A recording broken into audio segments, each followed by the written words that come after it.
It is 2 in the morning.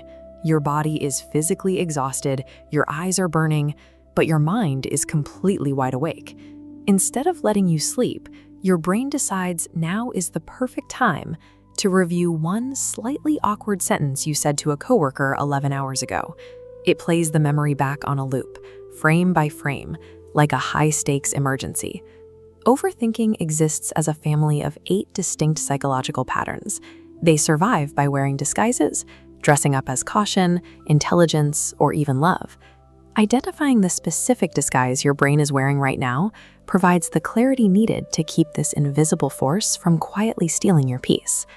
To stop it, you have to look at the hardware. Thousands of years ago, a human who constantly scanned for danger survived.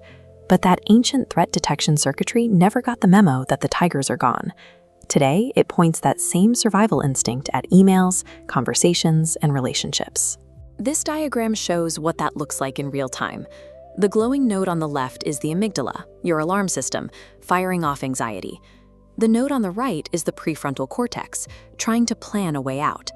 When these two get stuck in a loop, talking to each other on repeat, you experience overthinking. Add to that something called the default mode network. This entire network switches on the exact moment you stop actively focusing on a task. It is the system that hijacks your attention in the shower or late at night. The cruelest trick of this biological loop is that it feels highly productive. Your brain genuinely believes all this frantic spinning is active problem solving, which is exactly why it refuses to let you shut it down. Let's look at the patterns themselves, starting with those trapped in the present. Give an analyzer a simple decision, and they will open 40 browser tabs. Their brain equates more information with more safety, pushing them straight into analysis paralysis, where no amount of data is ever enough. Psychologists label this maladaptive perfectionism, a state where self-worth is tied entirely to flawless output. To this profile, a single imperfect detail isn't just an error. It is processed as proof of complete personal failure. Closely related is the doubter. They actually make a decision, but instantly begin dismantling it. Operating on painfully low self-trust, they are forced to constantly cross-examine their own choices, needing second and third opinions for everything. All 3 of these profiles share the exact same trap. They demand absolute perfect certainty before moving forward. And since perfect certainty does not exist, they create total mental gridlock, trading actual forward progress for endless hesitation. Other profiles attempt to control time. The replayer lives entirely in the past tense. They use a cognitive distortion called rumination to loop old mistakes and embarrassing moments under the false illusion that rewatching the memory will somehow teach them something new. Looking the other direction is the worrier. Their amygdala treats future uncertainty as an immediate physical threat. When faced with a blank space, like a slightly delayed text message, they instantly fill it with catastrophic worst-case scenarios. The future thinker takes this even further, mapping out entire complex hypothetical disasters. Because the brain struggles to separate imagination from reality, they pay the full, exhausting emotional price today for events that haven't even happened. To survive this, the overplanner tries to combat the severe discomfort of unpredictability by heavily scripting unscriptable events. A simple weekend trip gets a color-coded itinerary, with backups for every backup. These temporal loops are desperate attempts to control a timeline by either editing a past that is already fixed or scripting a future that has not yet occurred. There is one final pattern, and it quietly damages the most relationships. The emotional overthinker ignores facts entirely and obsesses over imagined feelings, what other people are feeling, and what those feelings mean about them. Their primary weapon against themselves is emotional reasoning.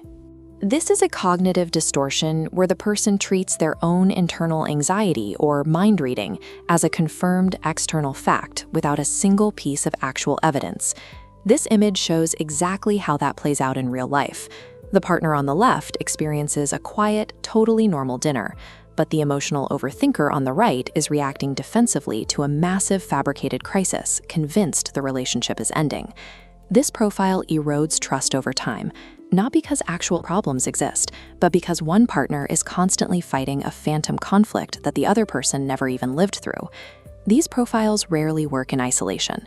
Most people are hybrid overthinkers, carrying one dominant type with one or two others overlapping at the same time, like a perfectionist and an overplanner feeding off each other. The first tool to break these loops is cognitive diffusion. By simply naming the specific profile out loud the moment it starts, saying, "This is my replayer brain," you create a mental gap between yourself and the thought. The second tool is externalization. Thoughts maintain their power when they loop endlessly inside your head. The moment you write them down on paper, they lose that momentum and become just another piece of information you can evaluate. Next is the worry window. Instead of trying to force yourself to never worry, strictly quarantine these thoughts to a scheduled 15-minute block each day. Outside that block, you firmly tell the brain it has to wait. Finally, the evidence question. When a loop starts, pause and ask for current, factual proof. This forces the brain to halt its worst-case narrative and look at the actual reality sitting in front of you. These 4 tools are highly effective because they force the brain out of its automatic, panic-driven threat response. They pull you out of the imagined disaster and anchor you safely back into conscious, objective reality. Seeing yourself in these patterns does not mean you are broken or weak. Every single one of them is just an ancient, clumsy defense system trying very hard to protect you from being caught off guard. The ultimate goal is not to destroy or silence this part of your mind. The goal is simply to recognize its disguises clearly enough that you can revoke its unearned authority over your day. Recognizing the hidden machinery of your own mind allows you to spot these loops early, preventing them from running the show from the shadows. Identify your profile and reclaim your peace.